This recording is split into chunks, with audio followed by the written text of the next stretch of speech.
नमस्कार, TV 27 news देख रहे हैं आप और मैं हूं आपके साथ दिनकर आनंद। और बुलेटिन की शुरुआत करते हैं इस वक्त की बड़ी खबर के साथ।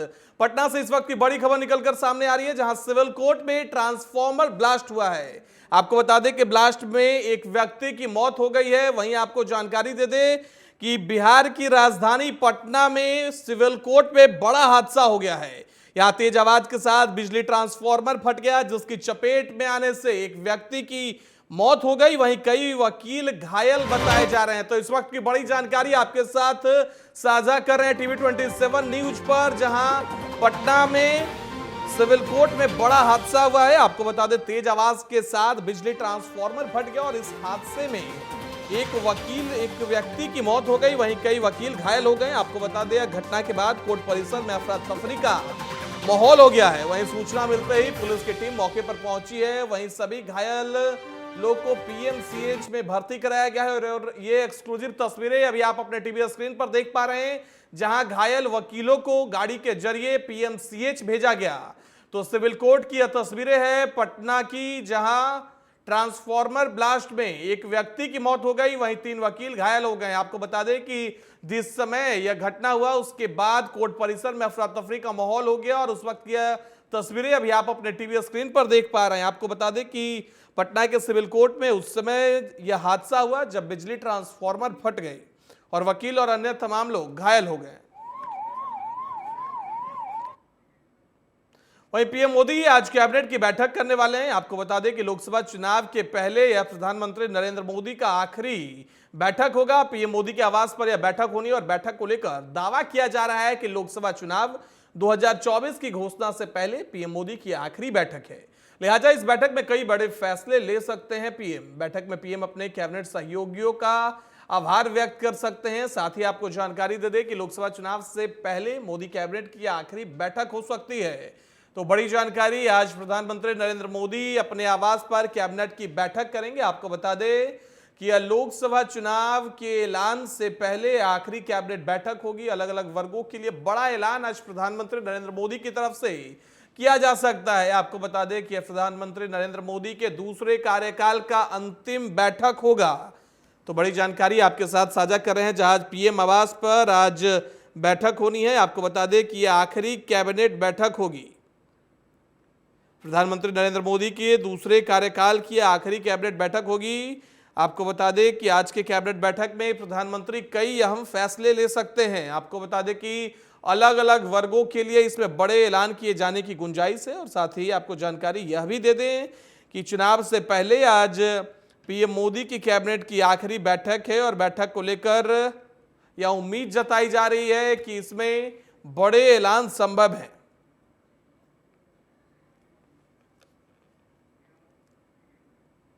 वहीं आज लोकसभा चुनाव से पहले कांग्रेस ने नारी न्याय गारंटी योजना का वादा किया है। आपको बता दें कि कांग्रेस ने 5 योजना आज जारी की है। इन योजनाओं के तहत कांग्रेस आने वाले लोकसभा चुनाव में महिलाओं को न्याय देने की बात कर रही है। साथ ही आपको बता दें कि कांग्रेस ने न्याय गारंटी योजना का वादा किया है। कांग्रेस अध्यक्ष मल्लिकार्जुन खड़गे ने सोशल मीडिया पर इसका ऐलान किया। इसके तहत कांग्रेस ने गरीब महिलाओं को हर साल 1 लाख रुपए की मदद का वादा किया है। साथ ही कहा कि सरकारी नियुक्तियों में महिलाओं को आधा हक दिया जाएगा। कांग्रेस ने 5 योजनाओं का ऐलान किया। उन 5 योजनाओं को आपको सिलसिलेवार तरीके से बता दें तो महालक्ष्मी गारंटी योजना कांग्रेस की तरफ से दी गई है, जिसके तहत हर गरीब परिवार को एक महीने को सालाना 1 लाख रुपए की सहायता दी जाएगी। और इसके साथ ही बता दें कि आधी आबादी और पूरा हक, जिसकी बात लगातार प्रधानमंत्री नरेंद्र मोदी भी करते हैं और अब कांग्रेस ने भी अपने मैनिफेस्टो में इसे शामिल किया है। शक्ति का सम्मान योजना का नाम दिया गया है। इस योजना के तहत आंगनवाड़ी, आशा और मिड डे मील वर्कर्स के मासिक वेतन में केंद्र सरकार का योगदान 2 गुना होगा। यानी जो अब आंगनवाड़ी और आशा कार्यकर्ती हैं, उनकी सैलरी अब दुगुनी बढ़ाई जाएगी।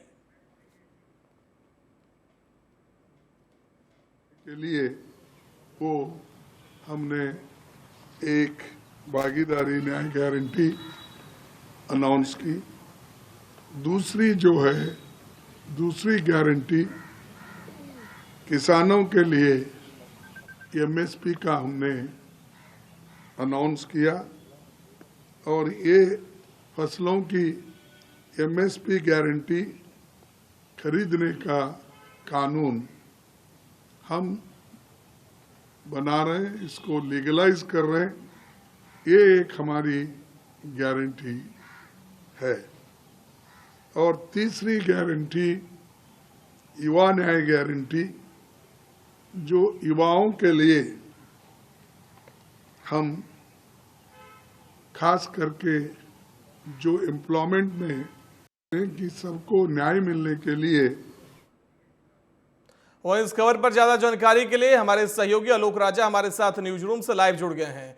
आलोक, क्या कुछ जानकारी निकलकर सामने आ रही है? कांग्रेस ने 5 न्याय योजना के तहत इस बार ऐलान किया है। 2019 में कांग्रेस ने न्याय योजना का ऐलान किया, हर साल 72,000 रुपए गरीबों के अकाउंट में देने का वादा किया था। इस बार उसको बढ़ा के 1 लाख कर दिया गया। कितना फायदेमंद यह कांग्रेस के लिए साबित हो सकता है? बिल्कुल दिनकर, जिस तरीके से कांग्रेस की अगर बात करें, चुनावी बेला है, 2024 के परिप्रेक्ष्य में अगर बात करें तो सरकारें हैं, चाहे विपक्ष की बात करें चाहे राजनीतिक दल, गारंटी गारंटी गारंटी, चाहे वो मोदी की गारंटी हो या फिर कांग्रेस अपनी गारंटी की बात कर रही हो, दूसरी तरफ अरविंद केजरीवाल भी गारंटी की बात कर रहे हैं। और खास करके आधी आबादी को साधने की कोशिश राजनीतिक दल लगातार कर रहे हैं। निशाना भले ही महिलाओं को लेकर के, लेकिन बड़ी बात है जो असली जो टारगेट है वो अचीव कर रहा है, 2024 को फतेह करना है इन राजनीतिक दलों को। और इसी कड़ी में आज कांग्रेस के राष्ट्रीय अध्यक्ष मल्लिकार्जुन ने ये बड़ी घोषणा की और एक्स पर भी उन्होंने पोस्ट किया है। नारी न्याय गारंटी योजना, नारी न्याय गारंटी योजना, न्याय शब्द को समझिए यहां पर दिनकर।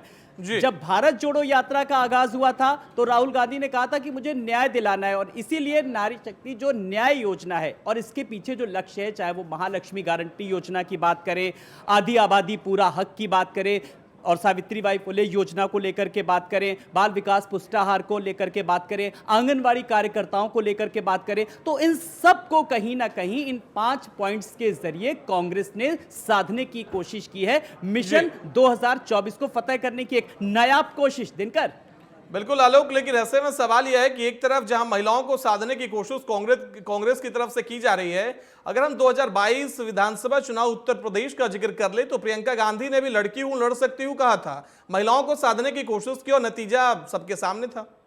दिनकर, आपने अच्छा याद दिलाया, जब उत्तर प्रदेश के परिप्रेक्ष्य में जिस तरीके से बात करें, प्रियंका गांधी जाती थी, लोगों के बीच गाती थी, लड़की हूं लड़ सकती हूं, स्कूटी देने का भी वादा किस तरीके से किया था, और उन्होंने इसकी बानगी को भी दिखाया। उन्होंने साफ तौर पर, उन्होंने जब टिकट वितरण को लेकर के बात की तो सबसे ज्यादा महिलाओं को उन्होंने प्राथमिकता दी।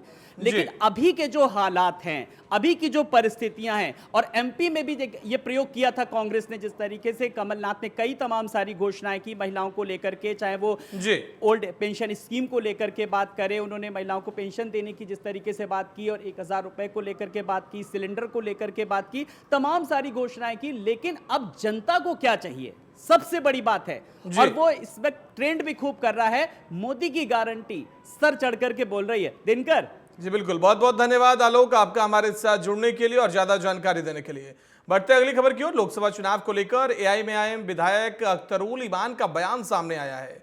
अख्तरुल ईमान ने कहा कि हमारा बिहार की 40 में से 11 सीटें अररिया, पूर्णिया, कटिहार, किशनगंज, दरभंगा, मुजफ्फरपुर, उजियारपुर, काराकाट, बक्सर, गया और भागलपुर पर चुनाव लड़ेंगे। तो आपको बता दें कि एआईएमआईएम एक बार फिर से बिहार की सियासी गलियारों में अपनी धमक जमाने की कोशिश में जुट गई है, और बिहार की 40 लोकसभा सीटों में से 11 सीटों पर एआईएमआईएम ने अपना दावा किया है। और साथ ही आपको बता दें कि इसको लेकर विधायक अख्तरुल ईमान का बयान निकलकर सामने आया। थोड़ी देर में हम आपको बयान सुनाते हैं। बिहार में और राष्ट्रीय स्तर पर हम लोगों ने बड़ी कोशिश की कि सेकुलर वोटों का बिखराव नहीं हो। हम लोगों ने इंडिया गठबंधन के तहत शामिल होने का इरादा किया। हरचंद के इन लोगों ने हमारे सीने पे खंजर भी घोंपा, हमारे लोग तोड़ लिए गए, लेकिन राष्ट्र हित में, दलितों के हित में, अक़लियतों के हित में ज़रूरी है कि मैं उनका साथ देता।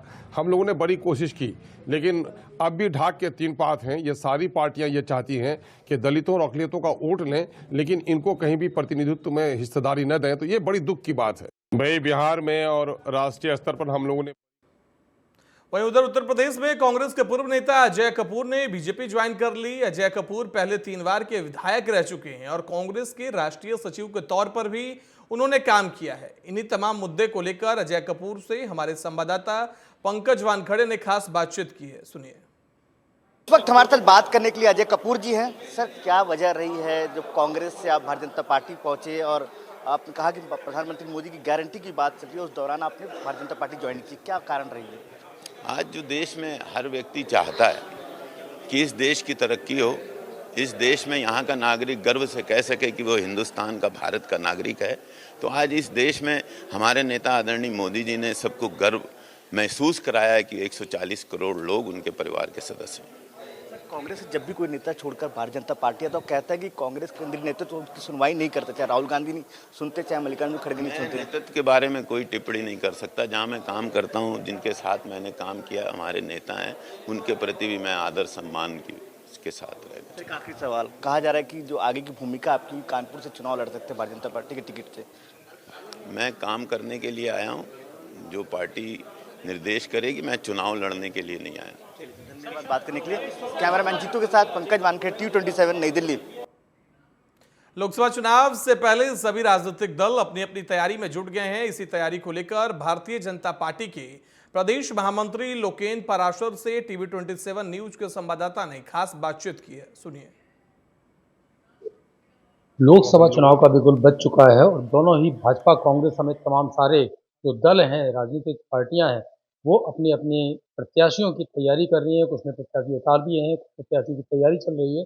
अब देखना यह है कौन पार्टी इसमें जो है बाजी मार पाती है। हालांकि ग्वालियर चंबल की बात करें, मध्य प्रदेश की बात करें तो पूरे प्रदेश में जो भारतीय जनता पार्टी है वो चुनाव की रणनीति है वो उसमें काफ़ी आगे चल रही है। मेरे साथ में भाजपा के महामंत्री, प्रदेश महामंत्री लोकेन पाराशर जी मौजूद हैं, उनसे बात करते हैं। किस तरह से देखते हैं, क्योंकि लोकसभा चुनाव है और राहुल गांधी की भारत जोड़ो न्याय यात्रा चल रही है, उसमें वो कहीं न कहीं मंच से ओबीसी को बुलाते हैं, दलित को बुलाते हैं और आदिवासियों को बुलाते हैं। किस तरह देखते हैं ये जो वर्ग विभाजन की जो जिस तरह से वो बुलाते हैं, हालांकि सामान्य वर्ग की वो बात नहीं, और लोगों की बात नहीं करते। जी, देखो, राहुल जी की दो समस्याएं हैं। एक तो उनके पास अपनी स्वयं की बुद्धि का थोड़ा अभाव है, राजनीतिक बुद्धि का, कि किस काम को कैसे करना चाहिए। दूसरी समस्या ये है कि उनको कुछ ऐसे सलाहकार मिले हुए हैं जो चाहते हैं कि राहुल गांधी के नेतृत्व में कांग्रेस का पूरा अवसान हो जाए, और वो जायज भी है, क्योंकि जिस प्रकार से वरिष्ठ नेतृत्व का अपमान करके राहुल गांधी को हीरो बना के रखा जाता है, तो वे जो वरिष्ठ नेतृत्व वो इस प्रकार की सलाह देता ही रहता है कि आप तो प्रभु यात्रा निकालो, आप ही असली गांधी हो, और वो इस प्रकार के काम करते हैं। उनको ये समझ में नहीं आ रही कि पिछले विधानसभा चुनाव से पहले भी उन्होंने एक यात्रा निकाली, मालवा निमाड़ से प्रवेश किया उस यात्रा ने मध्य प्रदेश में। उसके बाद विधानसभा के चुनाव हुए तो प्रचंड बहुमत मिला, भारतीय जनता पार्टी को 43 सीटें उस क्षेत्र से मिली, जहां से उनका शुभ प्रवेश मध्य प्रदेश में हुआ। मेरा सवाल ये है कि जो जिस तरह से दलित, ओबीसी और आदिवासी को मंच से बुलाते हैं, केवल उन्हीं को, बाकायदा उनके साथ सेल्फी भी लेते हैं, तो क्या वो वर्ग संघर्ष को बढ़ावा दे रहे हैं? देखो, अंग्रेजों से भी ज़्यादा खतरनाक नीति अगर किसी की है तो वो कांग्रेस की है, डिवाइड एंड रूल। रूल तो उनके पास बचा नहीं, केवल डिवाइड करने के सपने अभी भी देख रहे हैं।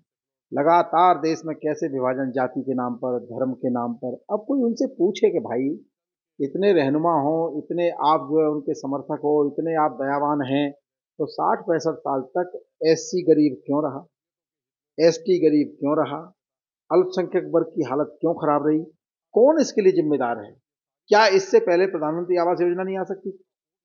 क्या इससे पहले उज्ज्वला जैसी योजना नहीं आ सकती थी? क्या इससे पहले आयुष्मान भारत जैसी योजना नहीं आ सकती थी? केवल लोगों को इमोशनली डराना और उनके वोट कबाड़ करना, ये सारा समाज अब समझ चुका है। ये बंटवारे की राजनीति, ये सेल्फी करना, ये फोटो खिंचाना, ये मीठी मीठी बातें करना। लोगों को रोटी चाहिए, लोगों को सुविधाएं चाहिए, लोगों को सम्मान चाहिए। क्यों नहीं दिया कांग्रेस ने इतने साल तक? परिणाम भुगतना पड़ रहा है आज। वहीं एक सवाल और है कि जैसे कि दल बदल लगातार चल रहा है, कांग्रेस के तमाम सारे नेता, चाहे स्थानीय नेताओं की बात कर लें या प्रादेशिक नेताओं की बात कर लें, लगातार भाजपा में शामिल हो रहे हैं। कांग्रेस का ये कहना है कि भाजपा एक और कांग्रेस मुक्त भारत की बात करती है, वो खुद ही कांग्रेस युक्त होती जा रही है। किस तरह की? जो लोग ऐसा कह रहे हैं कि भाजपा कांग्रेस युक्त होती जा रही है, उनको थोड़ा इतिहास का ज्ञान, इतिहास का अध्ययन करना चाहिए। 1980 में जब भारतीय जनता पार्टी बनी तो तमाम समाजवादी मित्र, कांग्रेस के मित्र भारतीय जनता पार्टी में सम्मिलित हुए। जनता पार्टी टूटने के बाद देखो, एक तो ये टर्मिनोलॉजी है राजनीति में टिकट को लेकर, इसको थोड़ा बदलना चाहिए। टिकट कभी भी कटता नहीं है, टिकट हमेशा मिलता है।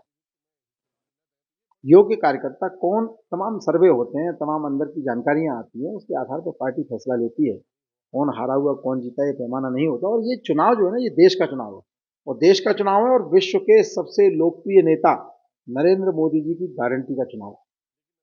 नरेंद्र मोदी को सीधा जनता चुन रही है हर लोकसभा कॉन्स्टिट्यूंसी में, इसलिए प्रत्याशी का बहुत अधिक महत्व है। महत्व होता है, लेकिन नरेंद्र मोदी को ध्यान में रख के सब लोग वोट करने वाले हैं। और 29 सीटें पूरी मध्य प्रदेश की, चाहे वो ग्वालियर हो, चाहे मुरैना हो, चाहे भिंड हो, या पूरे मध्य, एक सीट अगर कमलनाथ जी बचा सकते हैं अपने बेटे की, तो मैं उनको चुनौती देता हूँ, वो भी नहीं बचेंगे। तो इस बार मुद्दा क्या रहने वाला है भाजपा के प्रमुख? गरीब का कल्याण, राष्ट्र का स्वाभिमान, राष्ट्र की सुरक्षा, राष्ट्र की समरसता और नरेंद्र मोदी की गारंटी। एकमात्र व्यक्ति है साहब इस दुनिया में, अखंड विश्वास है लोगों को उनके ऊपर, और विश्वास पर वोट डलने वाला है। विश्वास ही सबसे बड़ा मुद्दा है। देखो, तो विश्वास सबसे बड़ा मुद्दा रहने वाला है, खासतौर पर मोदी की गारंटी और राष्ट्र का स्वाभिमान इन चुनाव में, लोकसभा चुनाव में नजर आएगा। अब देखना है भाजपा किस तरह से अपने आप को जो है जनता के बीच में प्रतिष्ठापित कर पाती है। और खास तौर पर देखना ये भी है कि कांग्रेस किस तरह से उसका लगातार विरोध करती चली आ रही है। और SC/ST वोटर्स और आदिवासी वोटर्स को लुभाने का जो काम जारी है भारत जोड़ो यात्रा के जरिए।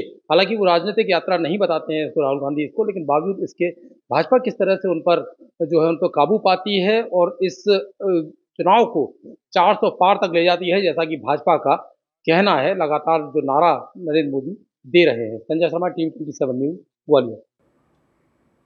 वहीं धार के महू लोकसभा संसदीय सीट क्रमांक 25 से कांग्रेस ने अपना प्रत्याशी घोषित कर दिया है। नेता प्रतिपक्ष उमंग सिंगार के करीबी और आदिवासी नेता राधेश्याम मुवेल को पार्टी ने टिकट दिया है। मुवेल के नाम की घोषणा होने के बाद से ही मुवेल समर्थकों में खुशी का माहौल है। बता दें कि राधेश्याम मुवेल लंबे समय से नेता प्रतिपक्ष उमंग सिंघार के करीबी रहे हैं। अनुशंसा से लेकर दिल्ली तक मुवेल का नाम रखने में सिंघार का ही अहम रोल माना जा रहा है।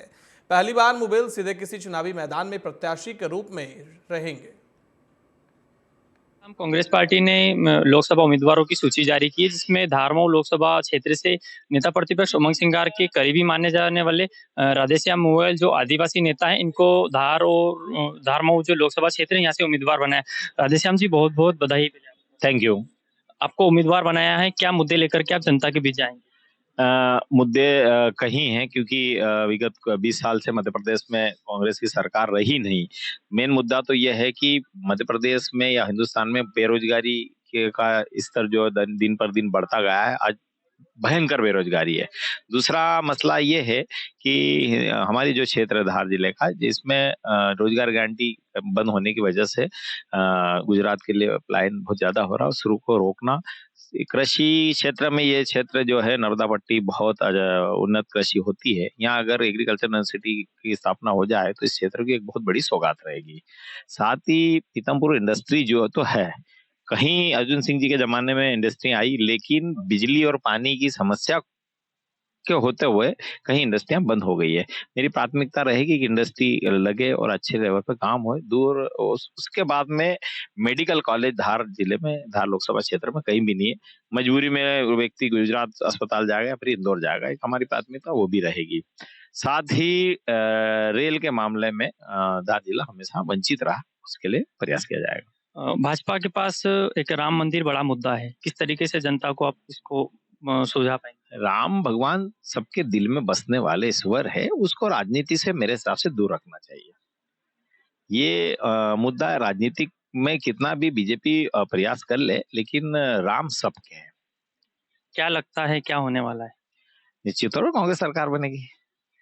जो आपको जो उम्मीदवार घोषित किया है, क्या किसको श्रेय देंगे आप और क्या मानते हैं? मैं कांग्रेस पार्टी को ही श्रेय दूंगा, और साथ ही मेरे जो कांग्रेस पार्टी के वरिष्ठ हैं, राहुल जी, प्रियंका जी, सोनिया जी, खड़गे साहब और जितेंद्र सिंह जी, प्रदेश में हमारे उमंग सिंगार जी, जीतू पटवारी जी, दिग्विजय सिंह जी और कमलनाथ जी ने मेरे पे भरोसा किया और मुझ जैसे गरीब आदिवासी को इतना बड़ा दायित्व सौंपा। मैं उनका आभार प्रकट करता हूँ। तो ये हमारे साथ थे राधेश्याम मुवेल जी, जिनका साफ तौर पर कहना है कि भारतीय जनता पार्टी चाहे जो भी मुद्दे लाए, लेकिन वो जो जमीनी हकीकत है, जमीनी जो मुद्दे हैं उनको बुलेटिन में फिलहाल इतना ही। देश दुनिया की बाकी खबरों के लिए देखते रहिए TV 27 न्यूज।